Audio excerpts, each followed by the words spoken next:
Salut à tous, c'est Nico du blog 365 jours et dans cette vidéo je vais vous parler de ce qu'on appelle le responsive design. Alors vous l'avez sûrement déjà remarqué, il y a une tendance qui est en train d'exploser sur internet, c'est la navigation mobile. C'est-à-dire les gens qui vont accéder au web à partir de leur smartphone, à partir d'une tablette tactile ou d'un netbook en déplacement.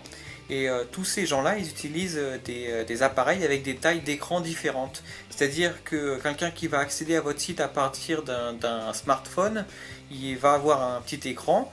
Et celui qui va aller sur votre site à partir d'un ordinateur de bureau, il va avoir un écran d'une taille beaucoup plus grande. Et si votre site n'a pas été conçu pour être adapté à tous ces types d'écrans, ça va pas être très pratique pour les visiteurs. Alors quelqu'un qui va accéder à votre site à partir d'un ordinateur de bureau, peut-être que ça va bien s'afficher, mais pour tous ceux qui vont accéder à votre site à partir d'un mobile ou d'une tablette tactile, et qu'ils voient que la navigation est impossible, puisqu'ils passent leur temps à zoomer et dézoomer sur la page pour essayer de voir ce qu'il y a écrit dessus, ça va les faire fuir et vous allez perdre beaucoup de visiteurs à cause de ça. Alors le responsive design, vous allez voir ce que c'est dans les prochaines slides, c'est une technique plutôt simple à mettre en œuvre lorsqu'on crée un nouveau site. C'est un peu plus difficile lorsque le site est déjà existant, vous allez comprendre pourquoi. Donc ça c'est une technique qui permet de gérer un seul site, d'avoir un seul site et de redéfinir les styles, de redéfinir l'affichage en fonction de la taille d'écran. C'est une technique plutôt simple à mettre en œuvre et vous allez voir comment ça se passe dans les prochaines slides et j'espère que ce tuto va vous plaire. Alors il y a quelques années, quand on souhaitait faire en sorte que son site soit optimisé pour un affichage mobile, ce qu'il fallait faire, c'est gérer deux sites distincts. Donc on avait un site pour les ordinateurs de bureau et puis un autre pour les mobiles. Et généralement, donc ce qu'on faisait, c'est une détection sur ce qu'on appelle le user agent. Et ce user agent, c'est une information qui est transmise par le navigateur de l'internaute et qui indique donc le navigateur utilisé, mais aussi le système d'exploitation et puis la plateforme. Donc si c'est un ordinateur de bureau, si c'est un mobile. Donc à partir de ces informations-là, on redirigeait l'utilisateur vers le site qui convenait, donc soit le site de bureau, soit le site mobile.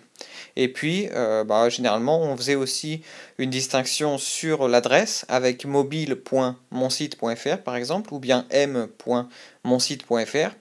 Et d'un point de vue technique, il y avait deux sites à gérer et deux sites à créer. Un site pour les ordinateurs de bureau et puis un autre site mobile. Alors avec le responsive design, c'est beaucoup plus simple à gérer puisqu'en fait, on va avoir un seul site pour ordinateur, tablette et mobile. En fait, ce qu'on va faire, c'est que dans notre fichier CSS, comme vous allez le voir dans les prochaines slides, on va rajouter un petit code qui va permettre de redéfinir l'affichage en fonction de la taille du navigateur. C'est-à-dire que même sur un ordinateur de bureau, l'affichage peut être différent en fonction de la taille de la fenêtre. Donc on va avoir un site qui va être adapté, peu importe donc le device utilisé, que ce soit un ordinateur de bureau, une tablette ou un mobile, mais également peu importe la taille de la fenêtre sur ce device.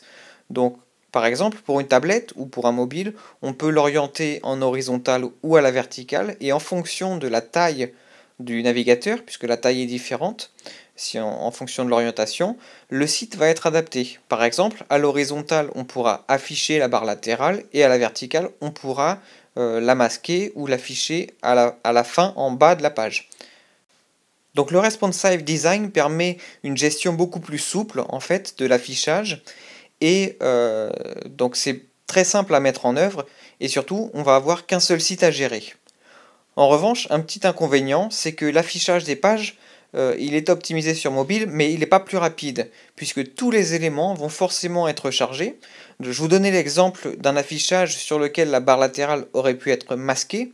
La barre latérale est donc masquée, mais elle est quand même chargée par le navigateur.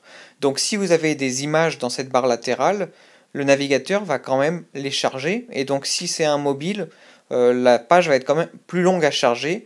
En fait, la page va charger tous les éléments, même ceux qui vont être masqués par les redéfinitions de style avec le responsive design.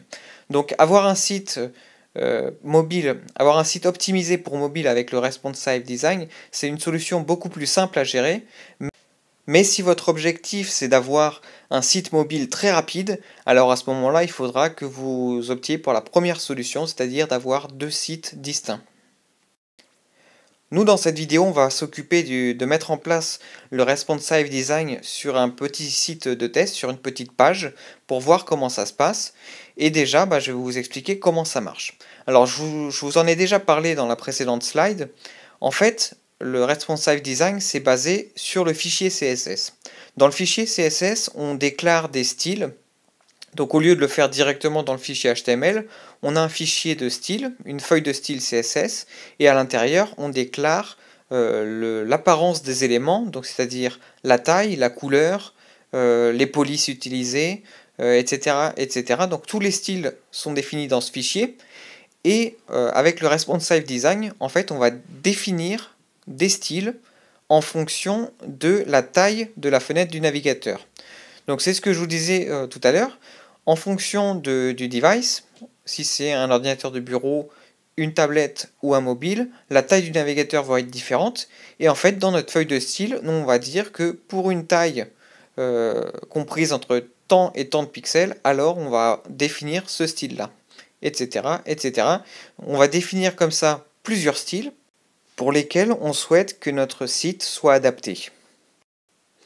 Alors ici, je prends un exemple tout simple. Vous voyez, ça c'est la page telle qu'elle apparaît sur le navigateur. Ici, j'ai mon fichier HTML et ici, mon fichier CSS. Alors, je vais vous l'expliquer un petit peu.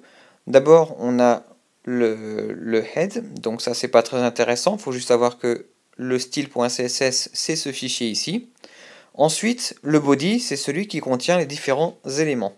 Donc les différents éléments, ici, c'est le menu, qui est ici en bleu, la page ici en blanc, et la sidebar, donc la barre latérale, ici en rouge. Donc comme vous voyez, ces trois éléments, ils ont la classe bloc, ici. Cette classe bloc, elle indique un float left, donc un alignement à gauche, et le bloc de point after, un clear left. Donc ça, c'est une technique qui permet de définir un bloc. Le plus important ici, c'est de voir que ces trois éléments sont contenus dans un conteneur. Ici, container. On retrouve cette classe ici. Et cette classe, en fait, elle est alignée au centre avec margin 0 auto. Donc là, elle est centrée dans la page. Et ici, très important, la largeur à 800 pixels. Donc le conteneur, qui contient ici les trois éléments, il fait 800 pixels de largeur. Et à l'intérieur, donc vous voyez la classe menu pour le menu, définit que le menu prend tout l'espace disponible avec une largeur à 100%, la page prend 600 pixels et la barre latérale 200 pixels. Donc 600 plus 200 égale 800 pixels, c'est la taille du conteneur. Donc avec ces trois définitions de largeur, 100%, 600 pixels, 200 pixels, on arrive à chaque fois à une largeur maximale de 800 pixels.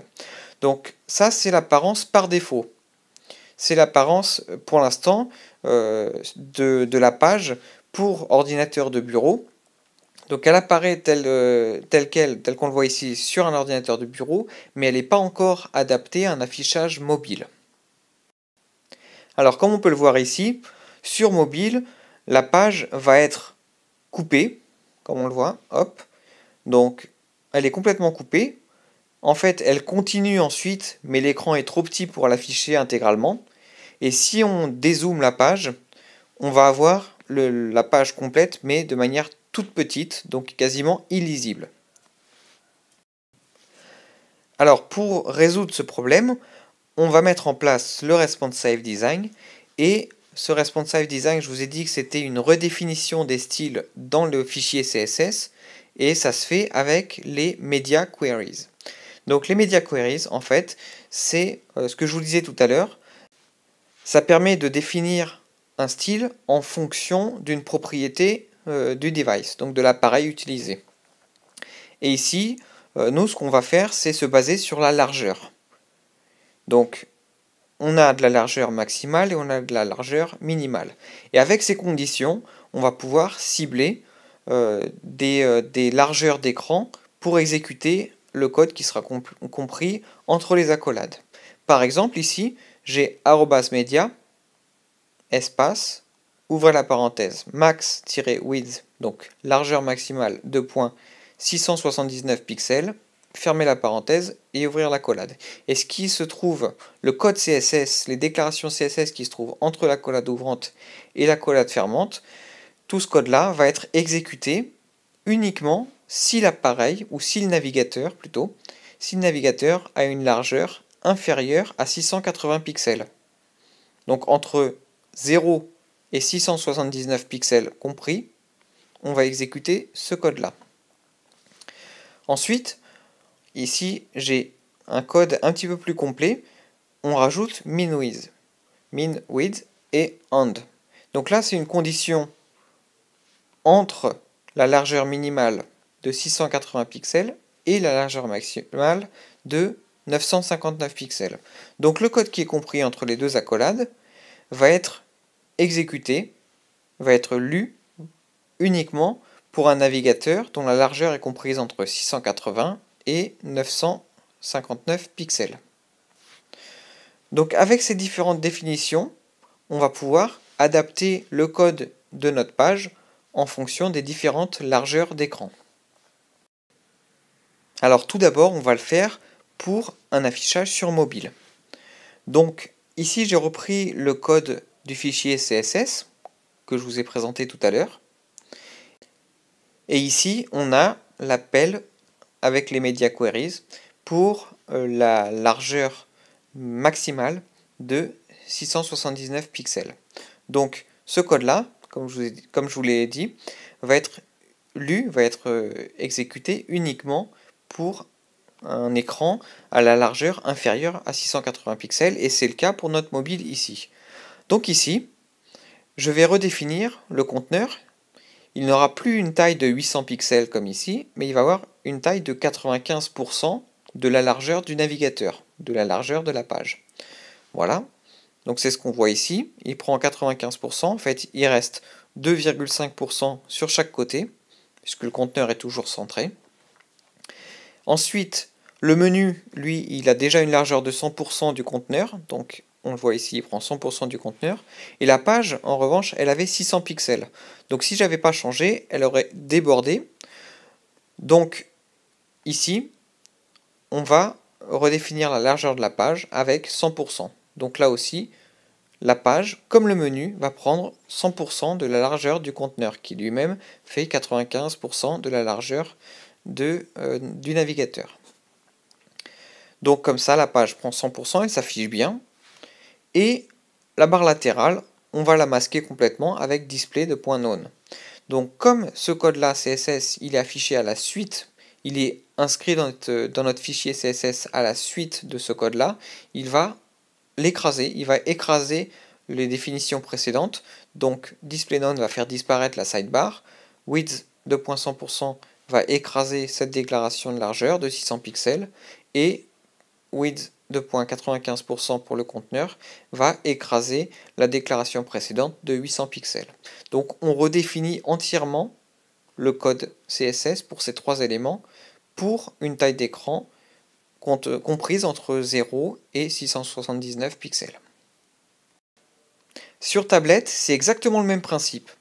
En fait, on reprend ici notre media queries, la même que tout à l'heure, et puis à l'intérieur des deux accolades, on va redéfinir le style de ces trois éléments, conteneur, page et sidebar.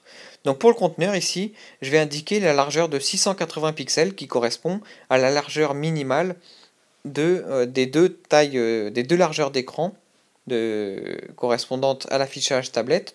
Donc la largeur minimale de 680 pixels, la largeur maximale de 959 pixels. Donc moi, je vais dire qu'à partir d'une largeur de 680 pixels, eh bien mon conteneur va être à 680 pixels. Et puis au-dessus de 959 pixels, donc à partir de 960 pixels, on va retomber sur un conteneur à 800 pixels de largeur. Donc c'est comme ça qu'on peut définir différents styles en fonction de la largeur de l'écran.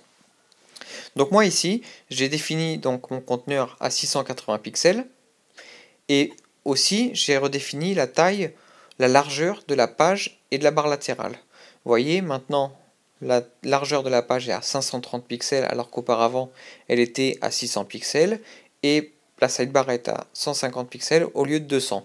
Donc le total est toujours égal à la largeur de l'élément par an, donc 530 plus 150 égale 680.